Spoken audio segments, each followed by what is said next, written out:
All right. We talked about this article in The Athletic where they interviewed 31 agents about a variety of topics, and really interesting article. And so we want to address a few of the things in it. Rob G, they talked about the New York Jets and Aaron Rodgers. Kind of summarize what they said about that. Well, you know what's funny about that, Chris, is that in that portion of the poll, I guess we'll call it, the agents were asked to pick which is the worst run organization in the NFL right now. And the New York Jets actually finished a distant third. Like, they weren't even close to the top two, which were the Panthers and the Raiders. However, the comments made by one of the agents were so incendiary about the New York Jets that's what ultimately became. Was this just from one agent or from multiple? one agent? Okay. One agent was so direct in his criticism of the New York Jets that ultimately became the headline of that portion of the article. Here's what he said, quote, about New York Jets. There is complete disarray over there. Look at how they handled Aaron Rodgers. Has one player had more power than him? He skipped minicamp. They've been unable to convert him into a team player. The vibe inside that building is terrible. Well, let me say this, and thank you, Rob G. One, as you know, Ephraim, agents know what's going on. The average listener may not know, but agents know what's going on because they represent the players. So if you're a player, when I was covering teams, you talk to the agents because they talk to their players. And if the player has an issue or there's something going on in the locker room, maybe there was even a fight between players in the locker room that the media had no idea about, the agents know. And they may tell you. So agents do know what they're talking about. But my first thought, Ephraim, when I read this, was that's Hassan Reddick's agent. Said that, immediately. Right. I mean, I did not like Aaron Rodgers. That's kind of a joke, but maybe it was Hassan Reddick. I mean, but I did not like Rodgers going to Egypt. All right. And Rodgers is a quirky personality. There's no question about that.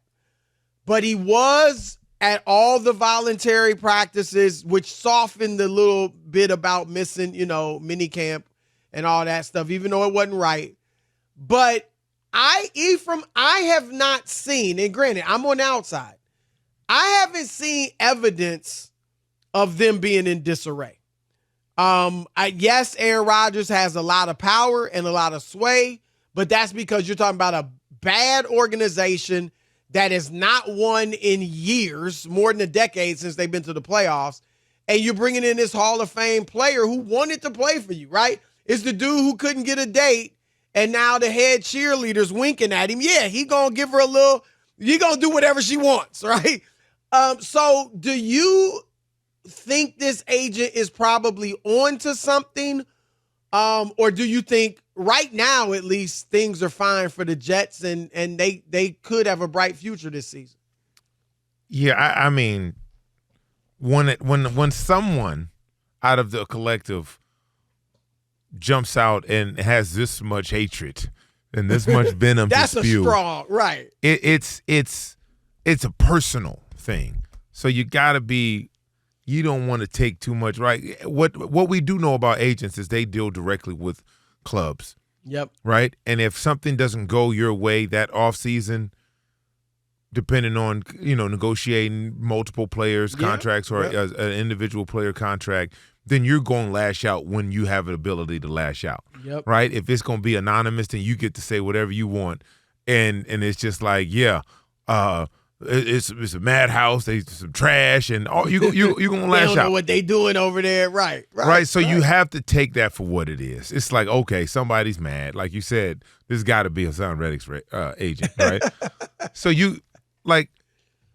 I can see that perception is they have given Aaron Rodgers a lot of leeway. They've given him a lot of rope and. They've pretty much let him come in and create an environment which they believe is conducive to winning, which they haven't had there in ever. Right. Aaron Rodgers, 2 times. Longest streak in the league. Right. They've missed the playoffs the last 13 years. He's 2 years removed from being MVP of the league. Yep. All right. So back-to-back MVPs of the league.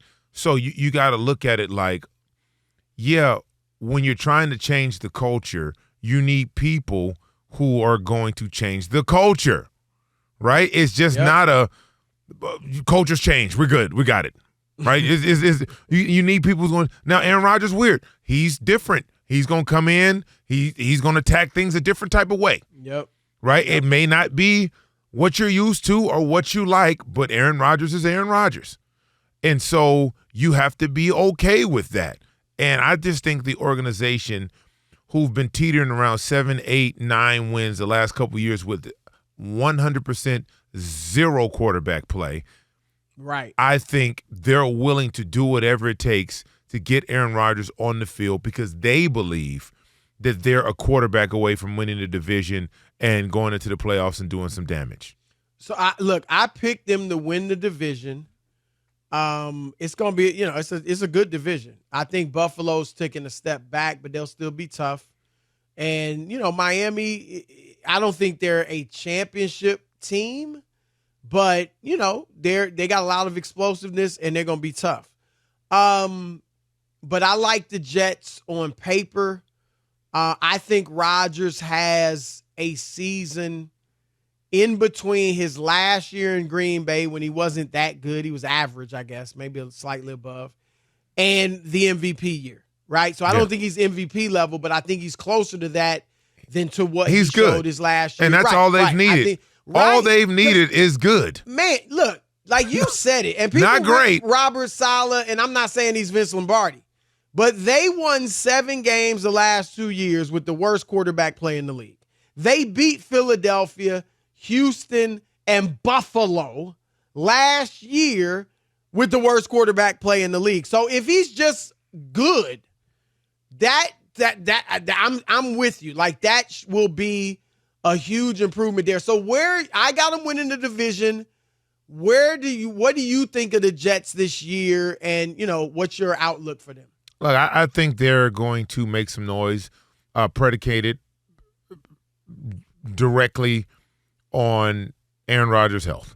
If Aaron Rodgers is healthy, they got some other guys that got to stay healthy too. But if Aaron Rodgers is healthy, and he can hold up coming off that Achilles injury, then I believe they are definitely a playoff team. I don't know about winning the division. I think Miami's going to take a step forward. I think Buffalo is angry. I think they're mad. But when you look at them running the ball the way they did the last half of the season, taking some of that pressure off Josh Allen, I think that becomes their new way. And so I believe that Buffalo has they're in the driver's seat and winning the division. But I do believe that the Jets, predicated on Aaron Rodgers' health, can make the playoffs. Now, I got 3 teams, which is obviously hard.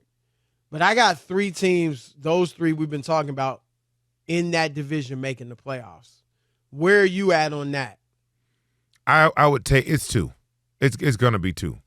Well, that's going to be it. It's going to be a good team. We're talking about the AFC now. So I know. It's tough. You got the AFC North itself.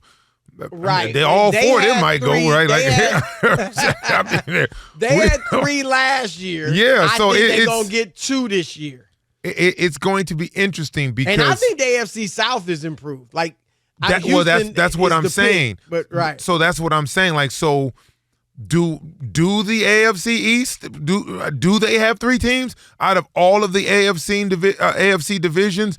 I don't see them as there are 3 teams that possibly can do it, but somewhere in there, someone's going to take a step back. It's this. What do you think for Rodgers? And he talked about this. He had a sit down with Albert Breer, and he said he just talked about, like, the way I want to go out is holding the Lombardi Trophy, which obviously everybody would love to do that. But let's just not even, because obviously it doesn't seem like you think they can win the Super Bowl. I don't think they'll win the Super Bowl. He has struggled in championship games, NFC championship games. Even the one they won, when he won the Super Bowl, he didn't play well in that game. So I don't think they'll get to the Super Bowl, even as I think they'll win the division and make the playoffs. But let's just, for the sake of discussion, what does it do for his legacy if he does win this Super Bowl? Oh, that'd be huge.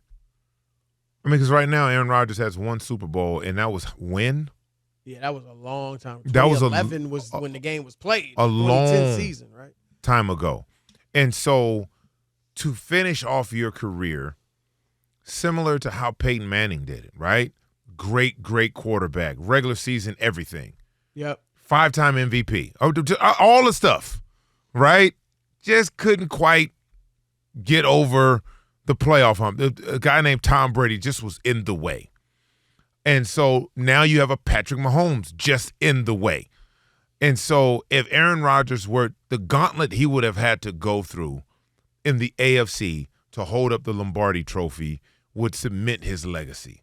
Because you're playing at a time where every time you look around in the AFC, you're going against one of the top quarterbacks in the league. Right. So to do it, not in the NFC, where he won the other one, but to come to a whole nother conference and win one there against steeper quarterback play and teams, then yes, I believe that would add a tremendous column to his legacy. I'm going at to 40, address at this, 40 and over.